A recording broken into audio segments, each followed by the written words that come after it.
All right, guys, this week we're here in Vermont and I'm going to be playing the Fox Run course. We got hole 1, 595 foot par 4. We got a slight change on the basket placement, probably only like 20 or 30 feet up and tucked to the right. So a little bit more challenging to access, but super excited to be playing here with you guys in Vermont. One of my favorite tour stops of the year. And hole 1, as you can see, you got basically what looks like a wide open fairway, but you're going a little bit more uphill and everything likes to fade and trickle to that left-hand side. So I can throw a little bit more of an understable disc than I normally would for that reason. A little bit too flippy, but should be catch the inbounds on the right-hand side. Yeah, let's try one more. I like to favor that right-hand side just because everything, if you hyzer out, it wants to go straight to that left-hand side. Keep turning it. Same exact shot as that first one. Kind of push that line, should be safe. I'm going to throw one more. I'm trying to hit that middle gap with a little bit of turn, but I'm just kind of favoring that right hand side because I know it's easy to trickle OB. Kind of same shot, hit right at that tree. But yeah, that's kind of the collection spot where I'm landing, so we'll throw a couple shots from there and try to get up and down. All right, so Vermont's an amazing place. I've been coming here for like probably over 10 years. Yeah, I played here when it was like a B tier and there was pretty much nobody here. So I've seen this tournament grow, seen these courses expand and just get better every year. The Smugs crew and Jeff has a big part of it. And yeah, it's just an amazing atmosphere for the players. And they got natural ice baths after the round. You can jump in the river, so it's awesome. So yeah, it's just an amazing place to be. They got the open course here at Fox Run, and they got the Brewster course, which is kind of the wooded, more challenging, not challenging, but just tighter lines. So yeah, it's gonna be a great week. All right, so my kind of area where I'm landing is this right-hand side. I think it's a little bit safer, but it cuts off the angle. As you can see, the basket's over this way, but I gotta kind of throw out and left. So I'm gonna throw a little bit more overstable, and I really just gotta miss this tree on the right because that corner takes a pretty hard right. And if I throw any wider, it's just gonna go OB, and it's gonna be too wide. So this is gonna be probably hard to park, but I'm gonna try to throw it to like 20, 30 still. So that's a little wide, potentially. Got a big skip. Should see where that's at. It should be about 25. Could be pushing the OB line on the left-hand side. We'll get up there and see, but yeah. Didn't throw the greatest shots on this first hole. Kind of turned it over. I wanna be more over in this left-hand side. In this area that kind of opens up the gap to the right, and that makes it a little bit more manageable. So, but yeah, the basket here placement is, it used to be probably like 50 feet in front of this tree and to the right. Now it's kind of more at a 45, and it's kind of got like this peninsula OB. So it's kind of the type of hole where it kind of baits you into wanting to attack it, but you really just want to play like 20 to 25 short, so that way you don't bring all the out of bounds on the left and right into play. And so we'll see if that first one was in bounds. It's going to be close. But yeah, the basket's normally probably like where that orange whisker is right there. And so it's just like 25, 30 up and to the right a little bit more. So yeah, I think, yeah, right where this landed, kind of where you want to land, right in this mouth. You don't really need to push all the way into the wood chips. That's kind of, this hole baits you into wanting to do that, but you don't really need to. So yeah, just take a couple putts from here. This is kind of like where I think I would want to land, and just as you guys know, just consistency. Get that consistent spot where you feel super comfortable, and this is where my drive or my second shot landed. But yeah, a lot of space here in this open mouth here. That's hole 1. All right, we got hole 2. It's a 250 foot tunnel shot, and this is a fun one. You got this rock as kind of a reference point. You kind of want to just go over anything over top of that rock, and flying straight is going to give you a putt. And I like to throw a medium plastic harp, just because when I get up there, it's going to want to stick and grab the ground, as opposed to a harder plastic. It's going to want to skip, especially in the wet grass like we got this morning. So keeping that in mind, throwing a little bit softer of a disc, so that way it sticks once it hits instead of skips. So let's see if that holds true.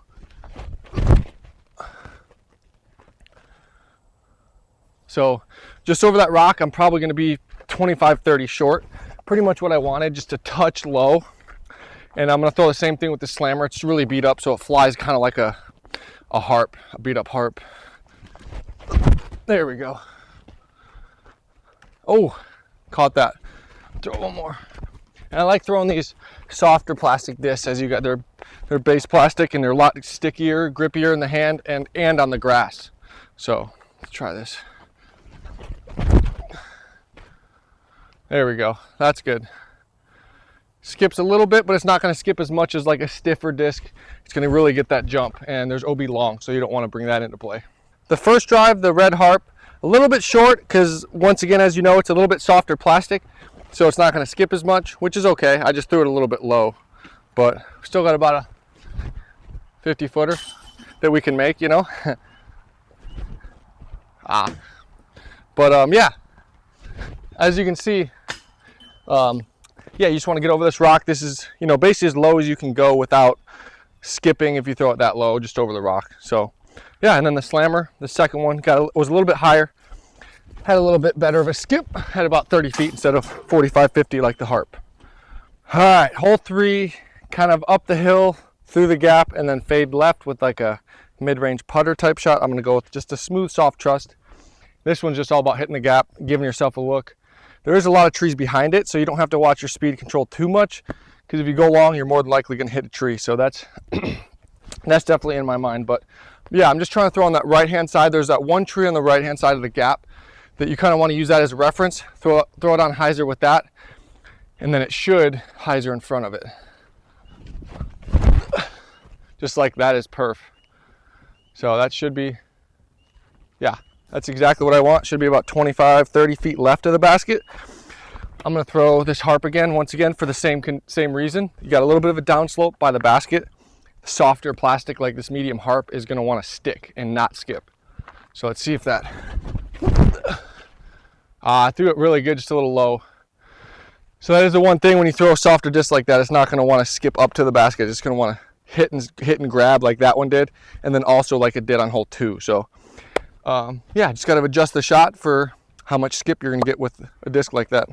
As you can see, what I talked about from the tee pad, there's lots of trees. So, you know, there is a downslope behind the basket, but there's so many trees that your chances are you're gonna hit a tree before you go out of bounds. But yeah, about where I expected, 25, 30 feet left of the bucket here. And just got a good wide open putt. A little bit of straddle on it, but that ain't gonna hurt us. So yeah, trust on this hole, just kind of skip somewhere into these trees and give yourself a little, should be an obstructed 25, 30 footer. All right, we got hole 4. We got 630 feet of par 4 action. And we got this bush. That's really the main concern on this hole. We got obviously this first initial bush that kind of forces your kind of flex shot out of the hand. And you really just want to go flex out of the hand and then land flat, maybe a little bit of hyzer. Because if you throw flex and don't come back, it's just going to go straight OB. So you really got to trust your angle and trust your disc. That's the most important thing. And you got to throw it high enough to get over that bush. So there's a lot of variables here. I'm thinking I want to throw on Annie over that bush and then get a little bit of a fade back at the end to try to get into the fairway. See, that's going to be OB too far to the right. Yeah, so that was just missed the angle a little bit out of the hand and just kept turning. So that's the kind of tricky part about this hole. If you throw it too high, it's going to fade out OB. If you overturn it, it's just going to do what that one did. So see if we can adjust on this one. Oh my, that was not it either. Might be on the road. Overturned it into the road maybe. Let's try one more. Let's see here. So yeah, I just keep turning it too much. I'm just scared to kind of hyzer out. So this one I'm going to hopefully trust a little bit more. Nope. So yeah, just gonna have to go up there and throw from the out of bounds and play for par. So we did throw it out of bounds.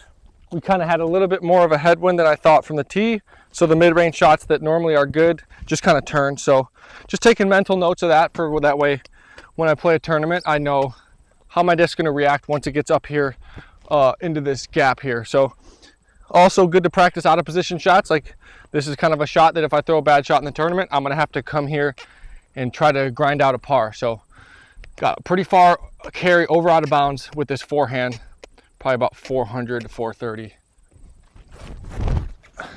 So that looks pretty solid. So that should be putting. Ooh, hit the rocks. That's a good sign, but it's good for the strokes, saving the par, but not good for the disc, chunking it up into the rocks. So yeah, as you guys saw, that's a tricky tee shot, especially when you have wind. You're throwing so far uphill.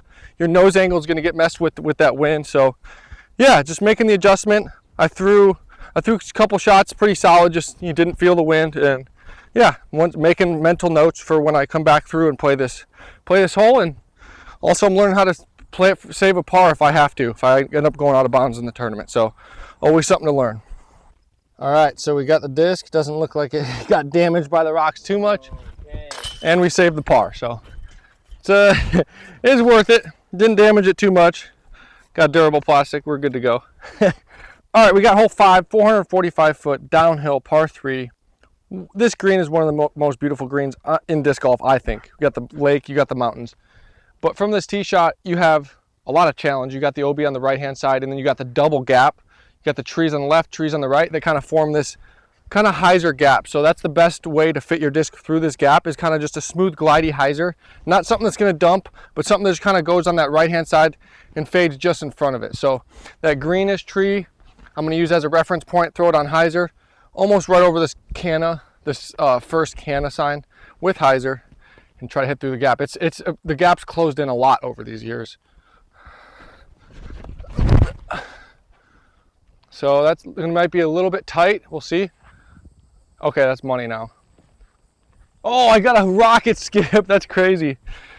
So that's very actually unusual, because the slope is like this. So when you hit a disc that's in a slope like that, normally it just spikes and drops. That one somehow got a crazy skip, which almost never happens. I'm very happy with that shot. It was just a really bad result. But that's disc golf sometimes. But I'm gonna throw another shot, try to pretty much do the exact same shot. Oh, that and just early released. Hopefully go through that little gap. Huh. I did. I went through that little dinker gap there, but yeah, I mean, this shot, you really want to favor the left-hand side. Even that first one that went out of bounds is obviously not what I'm going for, but I'm up there with a par putt as opposed to being pulled to the right and being out of bounds super early, having to scramble for a 4, potentially getting a 5. So it's all about how you break this hole down. It's not, I mean, of course you want to peer the gap every time, but it's more about if you do happen to miss it on the right side to where you're still having a good chance to get that par, as opposed to getting over aggressive and turning it to the right. Now all you can get is a bogey at best. Must have hit the bridge. That's the only way it could go out there. I threw it into the ground. That's crazy. We'll putt here. This is kind of like if you go OB early, this is where you'll probably be putting from for par, which is where I went. So let's do it. Still a tough green. You got a headwind, you got downslope, but we also got a par now. So if we can save pars going out of bounds this week, it's going to be a good week. So yeah, as you can see, got a tricky green. I hit this upslope here and still got to skip up and out of bounds. So that's the weird part. It's a bad result, good shot. That's disc golf sometimes, but yeah, pretty cool green. Really awesome mountains. You got the lake. Can't ask for much more. All right, hole 6, 275 foot blindfold birdie is what we call it on tour. You can probably birdie this hole blindfolded just because it's wide open forehand and there's really not much trouble. But I'm gonna throw one felon, one pioneer, and just kind of a spike hyzer over top of those canna flags. It's kind of spike to the right. Really, it's a hole you can kind of ace run and be okay with it. That might actually go in based on the look of it. Ooh, had to be close. So that's pretty much the line. Just kind of throw it up and spike it down. This one is probably going to be the same exact shot. A little bit wide, but that's still going to be parked. But yeah, just a smooth fairway driver and up high and let it kind of spike in. You don't really want to throw it too much glide. That's the only problem on this hole. Just keep it up and down, the one angle shot that I talk about. Keep it on that spike hyzer and it's going to be good. All right, we got the first felon shot parked and the second one's bullseye. So 2 bullseyes. This is pretty much gimme hole, blindfold birdie like I called it. Yeah, you don't want to miss this. If you par this one, it's basically like a bogey on the Pro Tour. All right, we got hole 7. We got a par 5. How far is this thing? 1,200 feet, 1,265 to be exact. OB everywhere. We got a layup zone, but it's a par 5 and we're trying to win the thing. So we're going to definitely go across. That's the easier birdie. You can still birdie it from short. It's just, you know, it's a lot harder, especially with all the OB on the second shot closing in. For me, I'm just looking at this bush here. I'm probably trying to throw about 5 5 feet over top of that bush, just with a little bit of hyzer. You can see the last stake on the right-hand side. You want to be left. So line-wise, you want to be over this way, but I'm going to start my disc over here and try to fade back left. So over the bush, fade left. That's what I'm thinking here. So that's pretty much exactly what I want to do. Over that bush, should go straight, and that's cash. So yeah, that's the line exactly that I want. I'm going to try one more. And yeah, this hole's gotten different over the years just because you want to be more left. So that's the biggest thing. Normally you just want it to be straight and hold straight. If you do that now, you're OB. You really want to keep that hyzer on it. So that might be good. If it's high, yeah, so that's high enough, it's going to want to fade back and it should be safe. Yeah. Okay, good. So yeah, I threw that high enough to where it had time to come back, whereas that first one I threw nice and low and didn't have time to glide as far left. So both safe, and the first one's going to be a lot easier before. All right, we got my second shot on this par 5. Got a perfect drive, and as you can see, this OB has slowly got tighter and tighter over the years. This left-hand side is kind of the bubble that you want to land in, and that leaves you about 320 to 350 into the basket. I'm just going to throw a smooth dagger. Just trying to throw like a 250 shot straight ahead, just to land safe. So that's pretty much all I'm trying to do. Nothing crazy. Shouldn't go OB long. Yeah. So I don't even want to really challenge. That's still about 50 feet short of that long OB line. I want to give myself a lot of space so I'm not pushing that. And now I'm going to throw one more, just try to reach it from here just for fun. Oh, shoot. Yeah, we threw a good drive. I see it. We can do that. I can, definitely. It's really slippy out here. This grass is super wet, but we're going to try it out and see what happens here.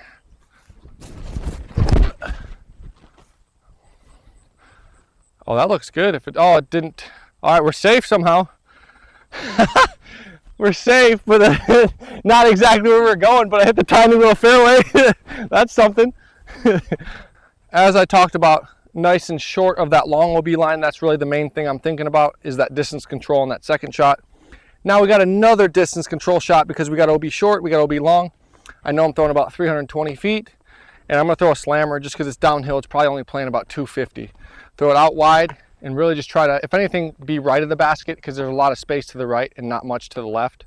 So try to keep that in mind. So yeah, that should be good. Might be a little long even, it looks like, out of the hand. Okay, yeah. So that's pretty much parked. I'm going to try one more. That's my beat up slammer, so it's going to go up and turn a little bit, whereas this one's going to want to hyzer a little more, so I have to throw it harder and wider. So yeah, another good shot. Should skip up to about 20. Yeah, so that's why I like the slammer for a shot like this, because I have OB long, I have OB short, so I know there's like a 30 or 40 foot window that my slammer is going to fly, and it's one of the best distance control discs in the game, that's for sure, and perfect for this shot. Third shot, not much to think about, just a tap in birdie, but yeah, general dagger, slammer, dagger. So that's how you get a birdie here on hole 7. All yellow disc too. That helps. All right, we got hole 8. We got a par 3, one of the most challenging, probably if not the most challenging par 3s out here to score a birdie. You got this overhanging limb on the left hand side. It forces you kind of to go out and then turn. You really want to go turn early, but this limb forces you out wide, and so that's why you'll see a lot of people not reaching back far enough to the right. You got to throw it high and really trust your disc. It's going to come back. The basket's like over here, so you want to throw out this way, but the basket's out this way, so it's almost like you got to go over that limb instead of around it. I'm going to throw one of my beat up generals and really just try to throw it like on a jackknife Annie and get it to kind of glide around that corner, which is what we're looking for to get the birdie. So that's a little bit too far left, I'm thinking. So I threw it really good. It just hyzered a tiny little bit more than I wanted. I'll probably throw one click more understable with the general. But that line is exactly how you have to throw it to get it inside the circle. There we go. That's the one right there. Oh, clipped the last. That was a really good shot, really good angle. I don't know, I guess I just clipped the corner of that tree, but really happy with that shot. Yeah, that was I'm not mad about that shot at all. Probably 1 foot from being parked. That's just too high. it's going to glide too far to the back left. Like I said, it looks good. I just need to keep more ante on it. Not really anteing it quite enough. Throw one more here. Yeah, forehand, you're never going to reach it. It's just it's hard to get glide when you're going straight up in the air. So let's try one more general here on a jackknife ante. So we'll see about that one.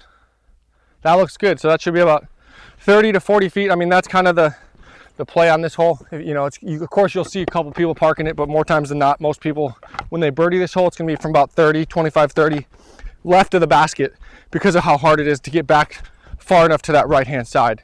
And yeah, if you're not perfectly on point, you can hyzer out OB left. Like I'm sure I did one or two of those shots. I probably did that just because I didn't hold enough to the right. And this one I try to cut too early, probably went in early. And if you do that, it could be a 5 because you have no angle on your approach shot. So really good hole, tough to birdie, and that's what the Pro Tour is all about. Tough birdies on the par 3s. But that's also what separates. If you can get a couple of these bonus birdies, you're gonna separate from the field. All right, so as I called, I had one or two of my generals out left-hand side, just because as you can see, this angle is hard to really get far enough to the right. But yeah, this is going to be very common spot to land. But yeah, solid shot, no doubt. Whoops, wet putter. But yeah, throwing the general kind of on that spike ante. It's almost impossible to go too far right of this basket just because of the way the hole's situated. So you can kind of use that to your advantage and say, hey, I want to go as far right as I can while still hitting that gap and going around that tree. And yeah, kind of a bonus birdie. All right, we got hole 9, 480 foot downhill par 3. I hit the basket during Worlds on this hole, I remember, with this exact disc. So I feel like I got the right disc dialed in on this one. But yeah, just kind of throw, for me, I'm thinking about this right-hand side tree, throw kind of a hyzer along that right side and then fade back. Obviously not necessarily trying to ace it, but I'm just kind of trying to play to about 20 feet short and left. That's kind of the sweet spot on this green for me. And let's do it. So didn't quite turn it enough. Should be safe just because that everything filters back, so it's going to want to hit and trickle back. So it should be safe, but that's not a birdie. Try one more. All right, so same disc, a little straighter of an Explorer compared to that last orange one. Not quite turning it enough, it looks like, yeah. So that one's definitely going to be OB. Just kind of thinking it's a headwind, but it's actually a right to left wind on this shot. So I'm going to try mid-range, kind of down, a little bit more down the right-hand side as opposed to kind of left to right. There we go. That was a 10 times more committed shot, and that should be pretty much parked. Yep. So yeah, as you saw, I just threw that hyzer with the mid-range down the right-hand side and faded right to the bucky. So we got my drive here. We got the Explorer kind of probably hit and trickled back off of this hill, which is expected, and a little closer than I thought. I thought I might be like 70 or 80, but I'm actually a lot closer. Close enough to make the putt. Make the putt twice, and hopefully make the putt 3 times. Oh, dang it. It's all right. But yeah, Explorer, the good mid-range I threw is about 15 feet short. So yeah, just got to commit to this shot. That's really what commit to the angle, commit to the disc, and you're going to get down here for a putt. All right, that was the front 9 out here at Fox Run. It's a lot of amazing holes. Let's see how this finishing stretch goes on the back 9.